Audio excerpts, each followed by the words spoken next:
हम लोग कल की कथा में सुने कि मन को शांत करने का,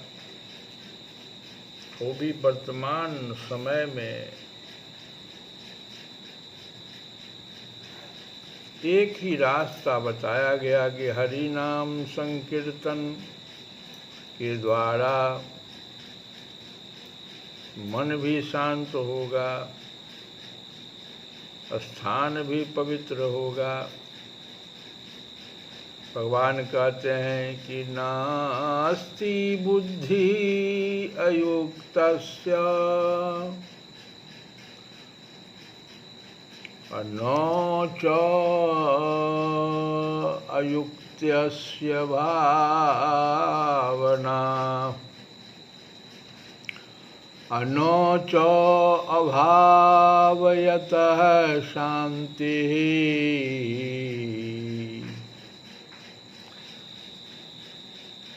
अशांतस्य कुतः सुखम। जब मन ही शांत नहीं होगा तो सुख कहाँ से प्राप्त होगा।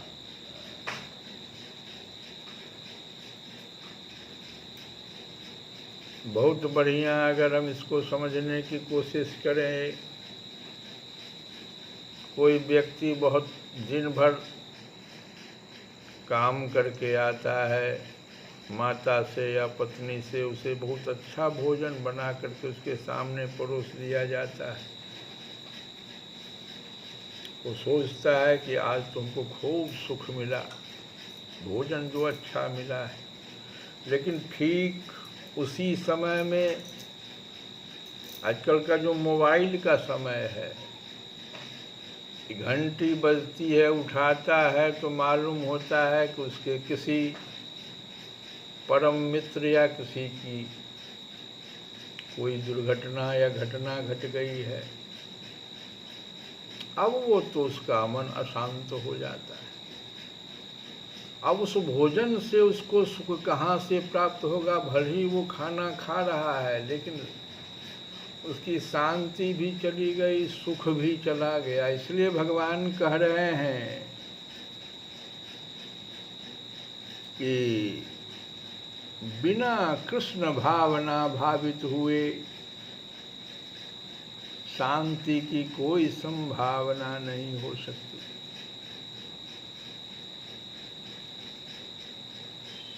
क्योंकि समस्त ब्रह्मांड के स्वामी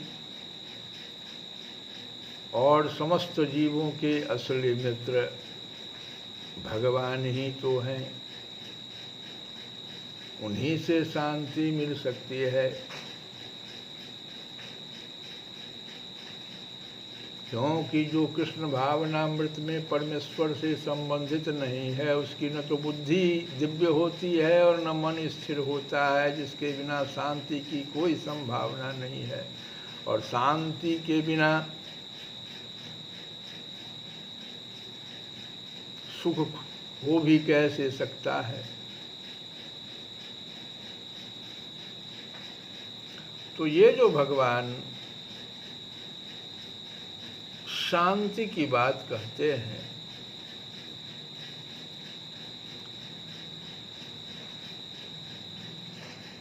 तो इसको समझने के लिए परम सत्य को समझना पड़ेगा। और परम सत्य को जानने के लिए कुछ बड़े बड़े मनस्वी हुए, जिन्होंने दर्शन शास्त्र के द्वारा उसको समझने की कोशिश किया, लेकिन वो परम सत्य बुद्धि से परे है। परम सत्य है तो बुद्धि से परे है। वो गंगा की धारा की तरह अविरल ऊपर से नीचे की ओर बह रही है। उसको धारण करने की क्षमता जिसमें होगी वही परम सत्य को समझ पाएगा। और हमारे बड़े बड़े ऋषियों ने इस चीज को समझा कि जो परम सत्य है उसको जाने बिना मन शांत हो नहीं सकता।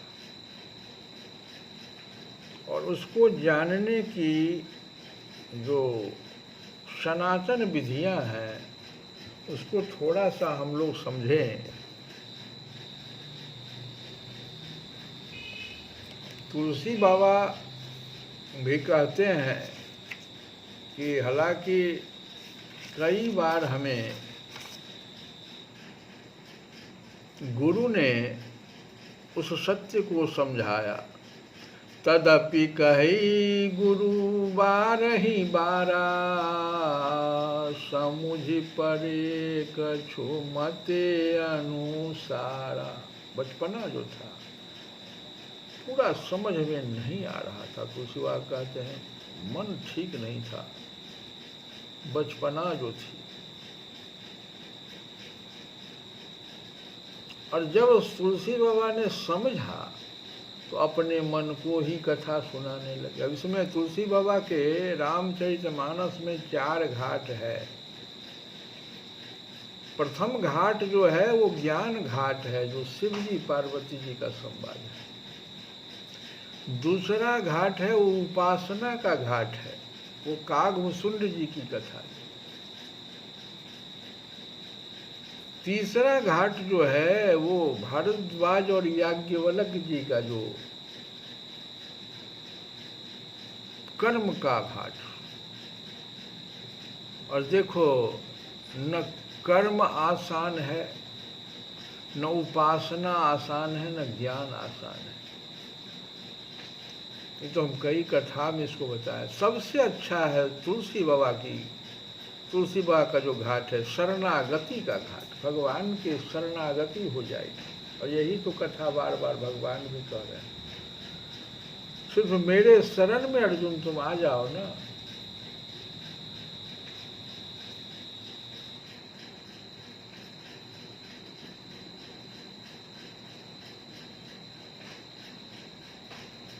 कितना कष्ट हुआ भरद्वाज जी को।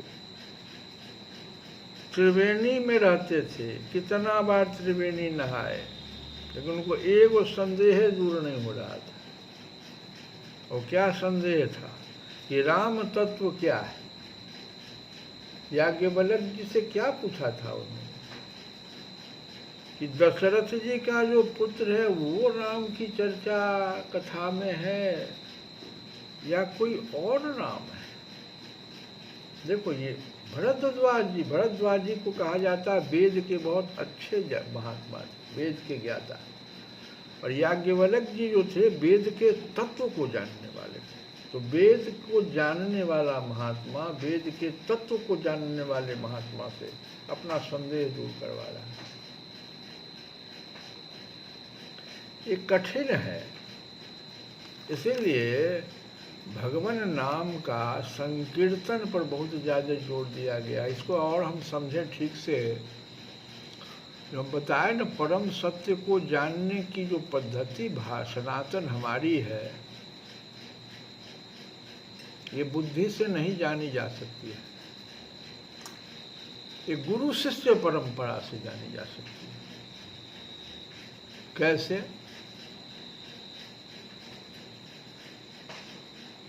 मनुष्य के मस्तिष्क में परम सत्य को ठीक से समझाने के लिए, बैठाने के लिए कहो, सबसे पहला जो प्रयास हुआ वह वेद किया। दो प्रकार के हमारे पास शास्त्र हैं, एक श्रुति है और एक स्मृति है। सुन करके, जिनको किसी ने लिखा नहीं, पहले ब्रह्मा जी के हृदय में प्रकट हुआ, भगवान ने ब्रह्मा जी के हृदय में प्रकट किया उसको, और ब्रह्मा जी उसको गुरु शिष्य परंपरा से, जैसे नारद जी को सुनाए, और नारद जी के पास ऐसा मस्तिष्क था कि श्रुति सुन करके उसको धारण कर लेते थे। तो ये श्रुति कहलाया, जो 4 वेद हमारे हैं, इसको लिखा नहीं गया। और स्मृति जो धारण कर लिया गया सुन करके, नहीं, बड़े बड़े ऋषियों के द्वारा तपस्या से जो हृदय में ज्ञान प्रकट हो गया उनको, उसको लिपिबद्ध जो किया वो स्मृति में आ गया। अब देखो 4 वेद हैं हमारे, ये मनुष्य के मस्तिष्क में परम सत्य को बैठाने के लिए सबसे पहला प्रयास है वेद। ऋग्वेद, जिसमें कि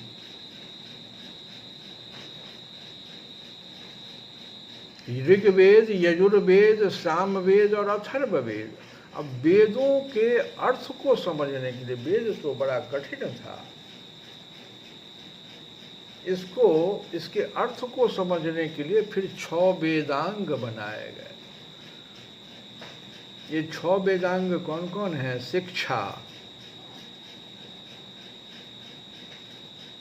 शिक्षा में वेदों के मंत्र के उच्चारण को बताया गया,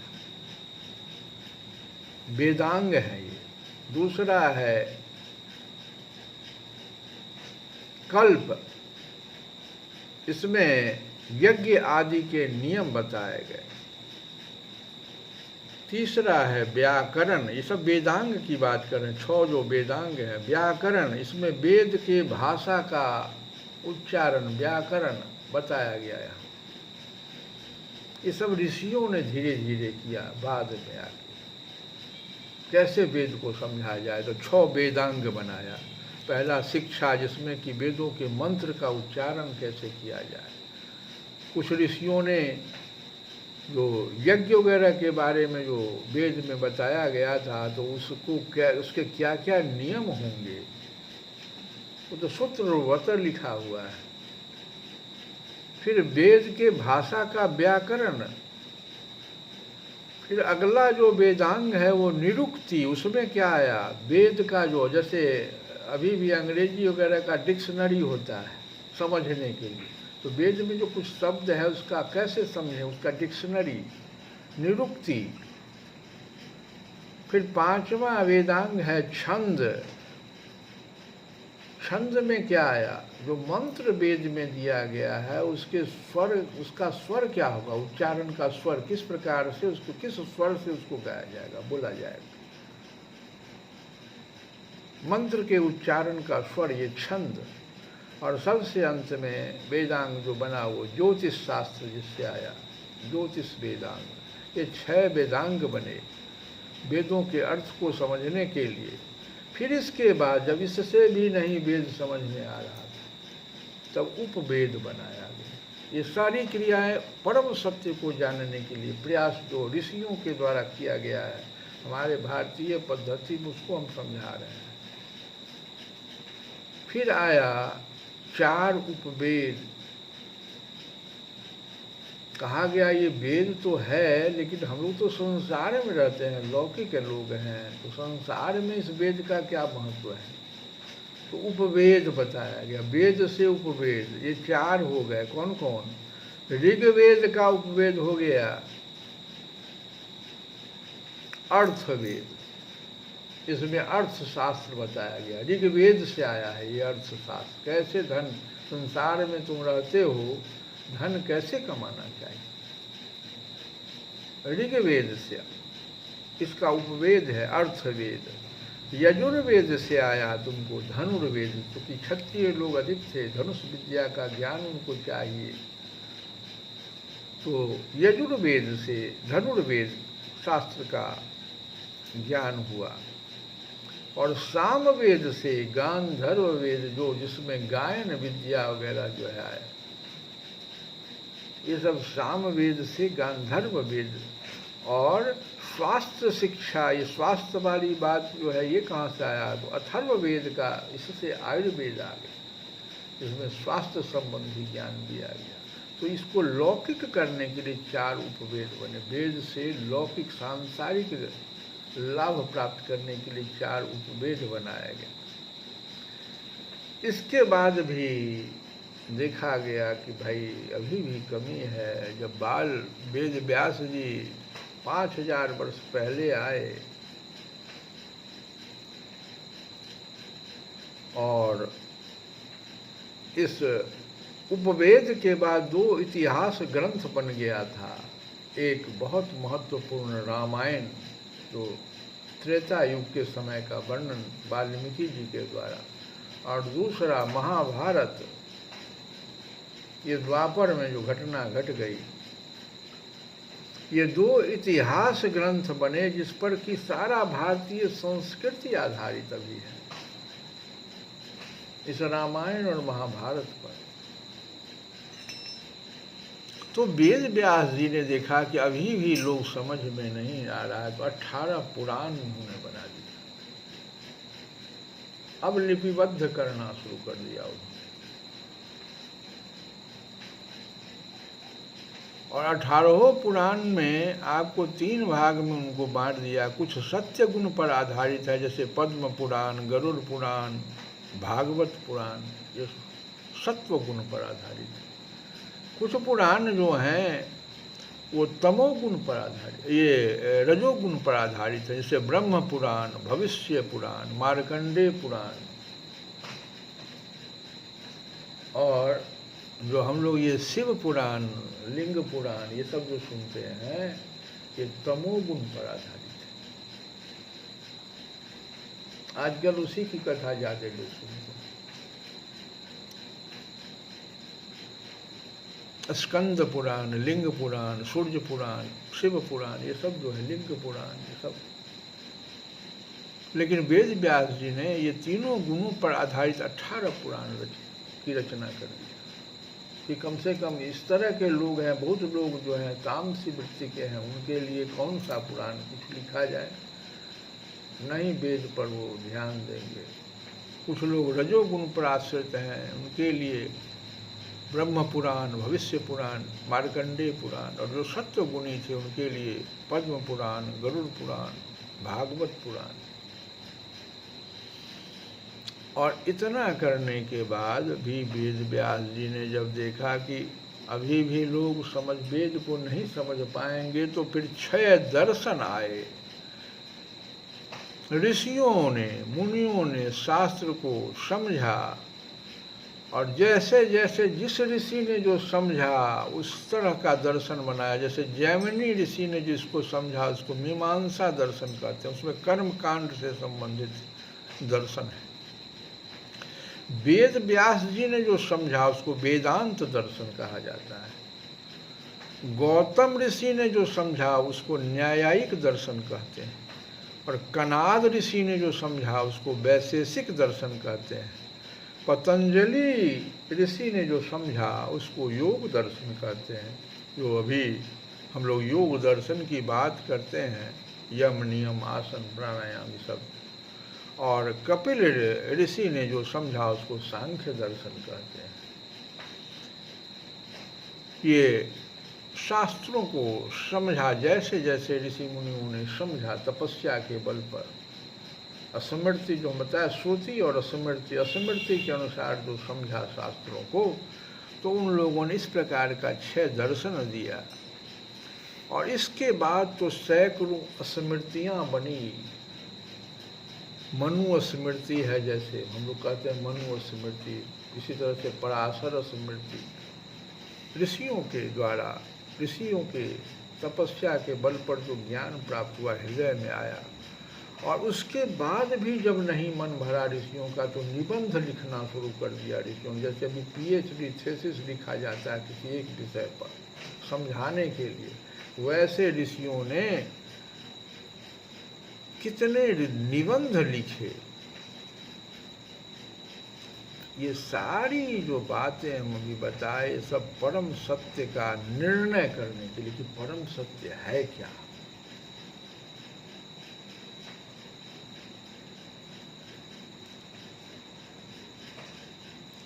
तो हम लोग अगर ज्ञान मार्ग से चलेंगे, हम बताए न भी कि प्रथम घाट है ज्ञान घाट रामचरितमानस का, जो शिव जी की कथा, ज्ञान घाट से चलेंगे। या दूसरा घाट भी जो है उपासना का घाट, जो काकभुसुंड जी की कथा है। कर्म घाट जो तीसरा घाट है, जो भरद्वाज और याज्ञवल्क्य जी के बीच में जो कथा चली, सबको समझने के लिए हमको इतने परम सत्य को ही समझने के लिए 3 प्रकार के घाट थे। सबसे अच्छा तुलसी बाबा का घाट, कलयुग केवल नाम आधार, सबसे बढ़िया घाट है। हम लोग नाम संकीर्तन करें। और विनय पत्रिका में जो कल गा रहे थे, उसी चीज को फिर से आज, कि मैं हरि साधन करई न जानी, मैं हरि साधन करई न जानी, निज भ्रम ते रवि कर संभव, सागर अति भय उपजावे, अवगाहत मोहित नौका, चढ़ी कबहु पार न पावे, मैं हरि साधन करई न जानी, मैं हरि साधन करई न जानी। कहते हैं तुलसी बाबा, जैसे अपने ही भ्रम से सूर्य की किरणों से उत्पन्न हुआ मृगतृष्णा का समुद्र बड़ा ही भयावना लगता है, और उस मिथ्या सागर में डूबा हुआ मनुष्य बाहरी जहाज या नाव पर चढ़ने से पार नहीं पा सकता। यही हाल इस अज्ञान से उत्पन्न संसार सागर का है। यही जो परम सत्य की बात, परम सत्य को जाने बिना आदमी तो मृग तृष्णा में ही न फंस जाएगा, भ्रम में चला जाएगा। अंत में कहते हैं तुलसी वाके, तुलसीदास जग आपो सहित जब, लगे निर्मूल न जाई, तब लगी कोट कलप उपाय करी, मरिए तरिए नहीं बाए, मैं हरि साधन करई न जानी। तुलसी बाबा कहते हैं कि जब तक मैंपन सहित, यो अहंकार है, मैं इसका मैंपन सहित संसार का निर्मूल नाश नहीं होगा। मैं ही सब कुछ हूँ, ये जो अहंकार है इसका निर्मूल नाश नहीं होगा, समूल निर्मूल नाश नहीं होगा। तब तक हे भाइयों करोड़ों यत्न कर करके मर भले ही जाओ, पर इस संसार सागर से पार नहीं पा सकोगे। श्री कृष्ण गोविंद हरे मुरारे। हे नाथ नारायण वासुदेव